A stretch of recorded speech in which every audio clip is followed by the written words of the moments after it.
бір дәрісіз ана конкиста ана дәрігерлердің это Америка. Лучшие врачи, лучшие клиника, да, сол жердегі.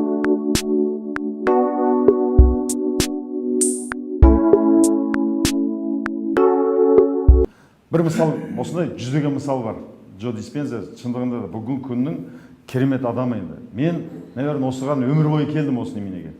Өмір бойы менің ізденісім, да, мысалы Абайды іздеп, Шәкәрімді іздеп, Ошоның бәленбай кітабын оқып, онген Карнегиді оқып, кімді Тони Бьюзен «Подсознание может все» деген кітапты оқып, адам ізденген адам түбі табады ғой. Іздеп, мен ақыры осыған келдім, мен ойлаймын. Ең первоисточник.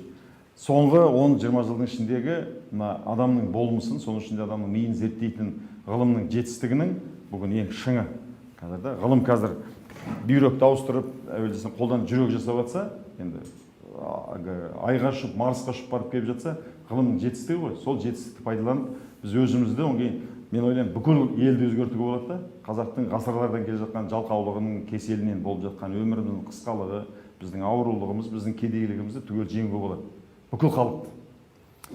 Мына Анна деген әйелдің мынандай болады да жағдай. Бір күні түнгі сағат 2-де ме есікке полицейлер қоңырау шалады. Келсе, ашса, екі полицей тұр, біраздан айтады, осылай сіздің күйеуіңіз 20 этаж ба, 30 этаж үлкен бір неменің үстіне секіріп өлді деп қалтасында немесі бар екен. Телефон немесі бар, адресі бар, соның келдік. Түн ішінде екі баласы бар. Соң анау қатты қайғырады енді. Екі баланың қалай бағам, кредиті бар, ол неге осылай істеді деп қатты қайғырып, соң 9 айдан кейін дейді, міне 21 мартта ана аяғы парализовать етіп қалған. Больничный койкада жатыр, неврит, воспаление периферических нервов.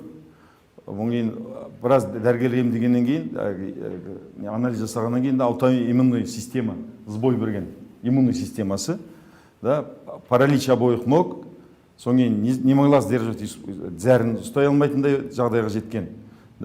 Асқазан ұстамайды, просто бұтына жібере береді.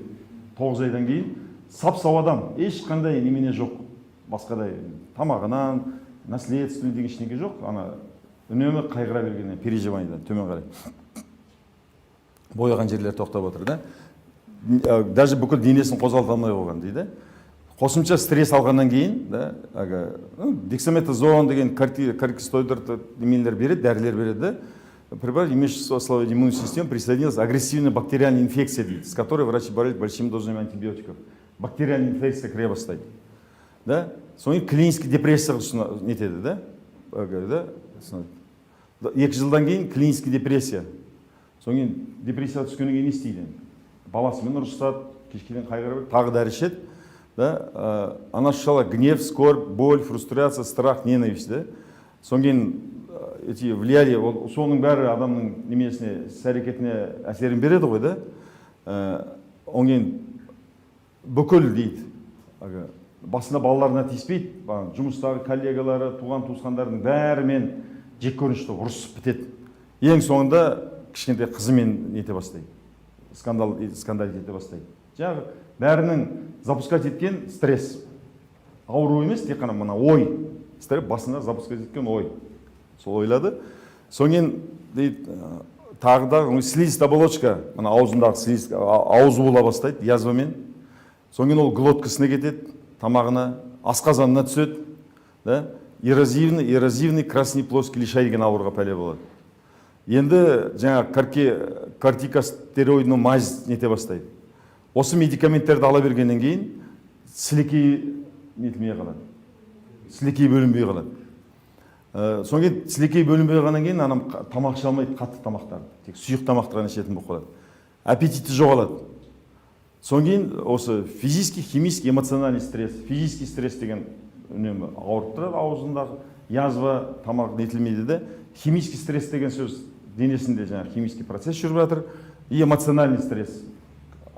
Көне көзден жасағады, анаумен ұрысады, мынаумен тұрады.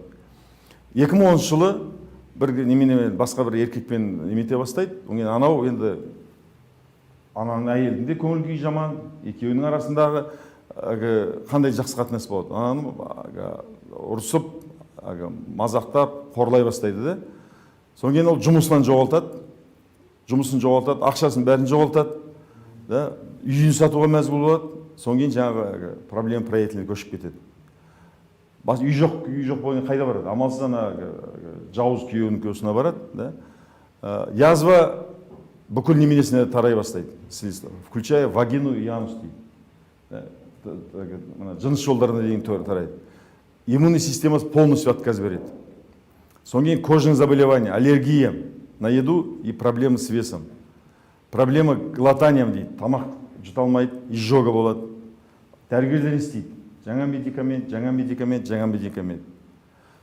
Обстоятельства жизни постоянно, тело постоянно поминали о том, что плохо, она реагировала автоматически на все мы. В мыслях было ходить, она не могла сконцентрироваться, да, давление, жүрегі, покойный состояние, 90 жүзбен соғу керек, 200-мен соға бастайды. Терлейді, әрең демалады, да, одан кейін дейді, грудную клетку то и дело пронизывает жуткая боль. Содан кейін әбден айтады, енді мен күйеуім неге өмірмен қоштасты, ona өмірдің қызығы болмады, да.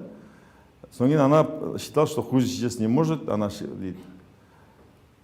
Енді бұдан жаман болу мүмкін емес деп ойлайды. Көз алдыңа елестетіп көріңдерші, тамақ жей алмайды, слюна бөлінбейді, язва, ішкі тамағы язва, асқазанында язва не түседі, даже жыныс жолдарына да, көтеріншегімен немесіне дейін сондай давление деген страшно ұрып тұр.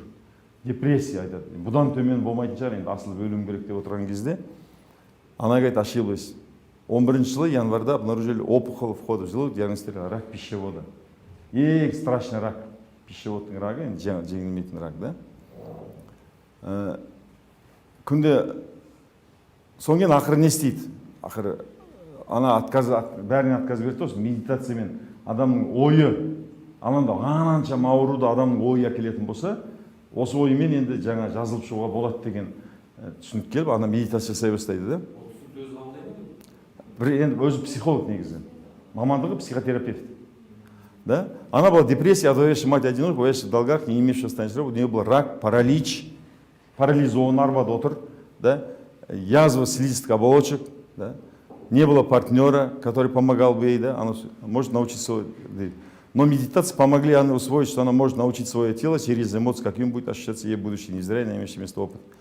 В общем, она также знала, благодаря пониманию эпигенетики, генетика деген адамның гені, эпигенетика деген выше, генетикадан жоғарғы білім. Над, эпи деген сөз, над генетика деген сөз.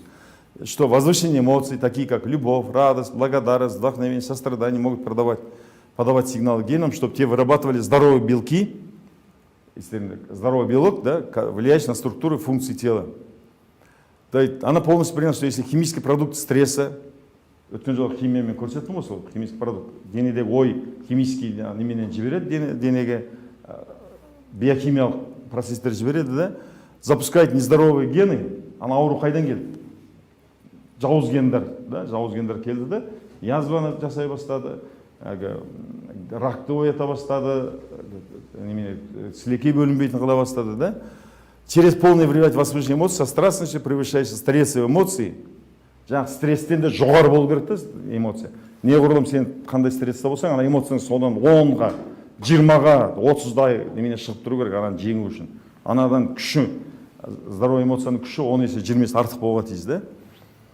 Она может запустить новые гены, изменить свое здоровье. В течение года ее здоровье не сильно изменилось, но она продолжала выполнять медитации. Бір жыл вы медитацию жасайды. Так, вот в тот момент, когда она пережила опыт новой жизни, медитации, взрыв радости, свет дошел на ее тело, она испытала освобождение на глубоком эмоциональном уровне. Когда она освободилась от прошлого, она почувствовала, как эта новая энергия открывает ее сердце все больше и больше. Это стало ее способностью, работа превратилась в привычку. Да? Медитация, жұмыс ретінде медитация етеді. Год и 9 месяцев спустя, после того, как у нее диагностировали онкологию, и через 6 лет после самоубийства мужа, она полностью излечилась от рака, и опухоль в ее пищеводе исчезла. Бір дәрісіз, ана дәрігерлердің, это Америка, лучшие врачи, лучшие клиника, да, сол жердегі дәрігерлердің еңбегі бәрі түгел алып тастап, ең жоғары, тек қана медитациямен, түгелінен отказ береді. Химиотерапия бәріне отказ береді. В анализе крови не обнаружилось следов рака. Слизистые оболочки пищевода, вагины и ануса полностью восстановились. Осталось только несколько второстепенных проблем. Слизистые оболочки во рту все еще имели красноватый оттенок. но по-прежнему не вырабатывалась слюна. Сілекей бөлінбейді бұрынғыдай енді, да? Анна стала новой личностью, новым здоровым человеком. Болезнь существовала в старой личности. Думая, действуя, чувствуя по-другому, она пересоздала себя заново. В определенном смысле она родилась заново. Мынау бір пример емес. Осындай 10 шақты, 20 шақты мысалдар келтіреді диспенза. Осындай жүздеген мысал келтіреді. Бір кісі вообще тілден айырылып қалған. Қатты стрессқа түседі да, сөйлей алмай қалады мүлде. Мүлде миында өзгеріс болды, сөйлей алмай қалады. Сол медитация жасау арқылы 3 ай 6 айдан кейін неме болып оратор болып кетеді. Қазір сөйлеген кезде оратор. Прям мүлде инсультқа болған кезде сөйтіп қалады, сөйлей алмайды деген отырады. Анау оратор болып кеткен сол арқылы. Мына адам қазір Анна өзі тренинг жүргізеді. Ана бұрынғы кездегі видеосы, фотосы бәрі бар. Дәрігерлердің көрсеткен неменесі бар. Сол арқылы қазір бұл өзі диспензаның қасында еріп жүріп, өзі де неме өткізеді адамдарға. Өзінің неменесі арқылы, жеке басының үлгісі арқылы адамдарды осылай тәрбиелеп нетіп жатыр.